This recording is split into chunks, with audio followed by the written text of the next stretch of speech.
Sinai Park House stands just outside Burton-on-Trent, a building shaped by centuries of use and by the experiences reported within it. It sits slightly raised above the surrounding land, set back from the town in a way that makes it feel separate without ever being completely isolated.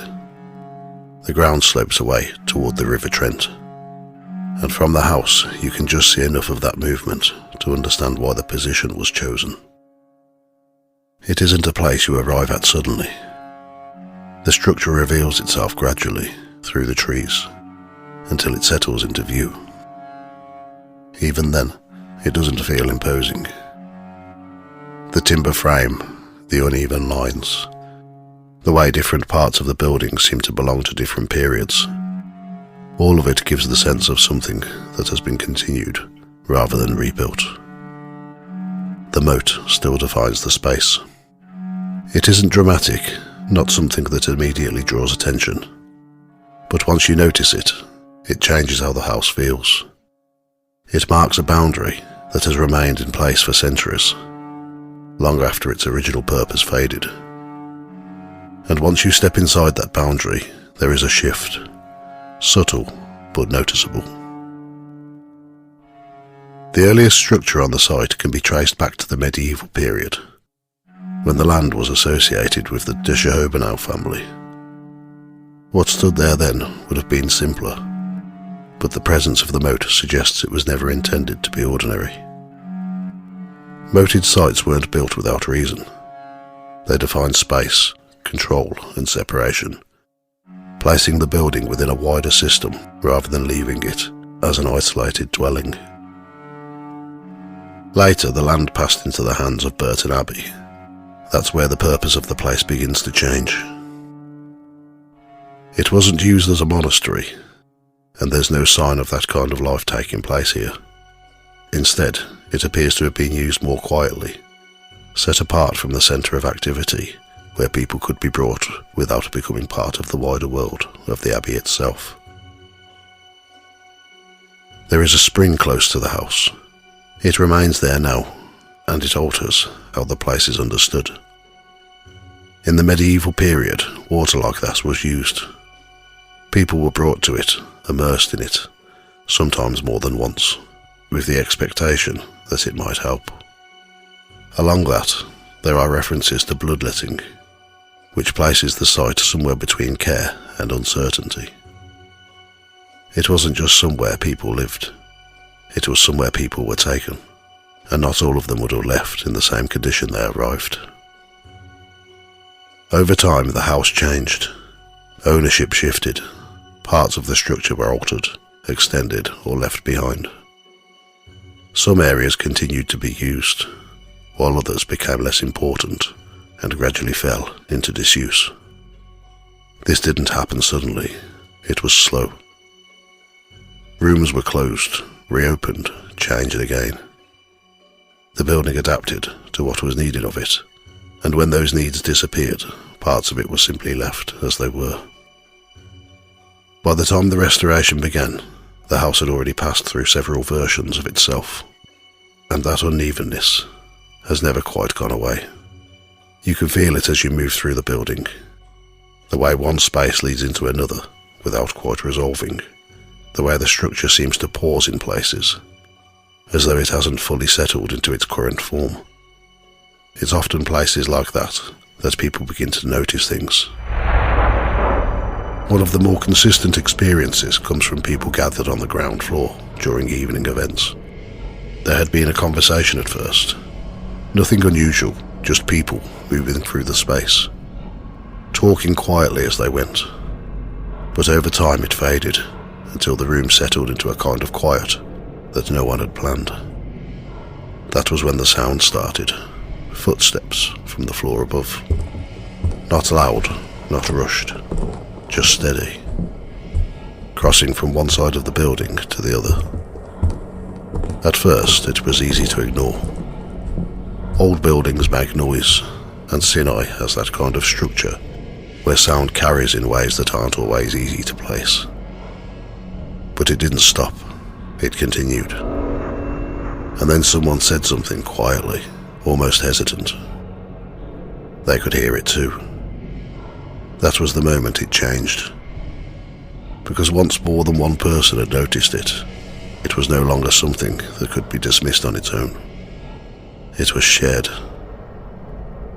When they checked upstairs, there was no one there. Nothing out of place. No clear reason for what they had heard. Just the building, exactly as it had been. Another account centers on the staircase. A visitor had been following the rest of the group upward, a few steps behind, moving more slowly without really realizing it. The building had a way of pulling your attention away from where you were going. Halfway up, he stopped. Not because he heard anything, not because he saw anything clearly, just a feeling. The sense that someone had just passed him, close enough that he should have noticed. He turned straight away, and there was no one there. The hallway below was empty. The door hadn't moved. Nothing had changed. And yet it didn't feel like nothing. He carried on up, slower now, more aware of the space ahead. As he reached the top, he glanced towards the landing and thought for a moment that he saw someone turn into the room beyond. It was brief, not clear enough to describe, but enough to follow. The room was empty. The others were further along the corridor, exactly where they had been. No one had passed him. No one had gone ahead. But for a moment on those stairs, he hadn't been alone. Not all of the experiences take place inside the house. Some happen just beyond it. One account describes someone standing near the edge of the moat, looking back toward the building as the light began to fade. The house itself was quiet, the windows dark, the structure settling into the evening. It was then that they noticed something, a figure, not close, not moving, just standing at a distance. There was no detail to it, nothing clear enough to describe, but it was there, long enough to be certain. They watched it, expecting it to move, to come closer or to disappear in a way that made sense. It didn't. And then, without any clear transition at all, it was gone. The space remained, but whatever had been there did not. There are also quieter moments, the kind that don't form full stories on their own, but repeat often enough to become part of the pattern.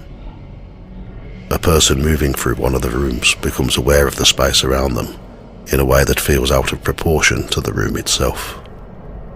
There is nothing to see, nothing to hear, and yet something holds their attention long enough for them to stop. Another pauses on the stairs, convinced for a moment that someone is just ahead, only to find the space empty when they reach it. They don't escalate. They don't develop into anything more, but they happen, and they stay with the people who experience them.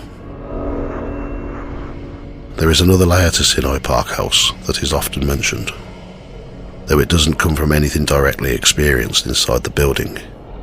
It comes from what people believe might lie beneath it. There have been suggestions over time that the site could be connected in some way to the Knights Templar. Alongside that, there are claims of tunnels beneath the house, and in some versions of the story, the idea that something of significance may have been brought here and hidden. The Holy Grail is sometimes mentioned in that context. There is no evidence to support it. The history of the house follows a pattern that fits its time, with ownership passing through known hands and connections to Burton Abbey that are practical rather than secretive. There are no confirmed tunnels beneath the building, no record linking the site directly to the Templars, and yet the story remains. Not because it has been proven, but because the place allows it to exist. Sinai Park House does not present a single clear haunting. There is no central figure. No one story that explains everything else. Instead, there are moments. Small, contain, often shared, but rarely repeated in exactly the same way. They happen, they pass, and they leave just enough behind to be remembered. Thank you for listening to Ghost Tales by the Fireside. If you enjoy these stories, you can support the podcast and get access to MP3s and PDF books over on Buy Me a Coffee.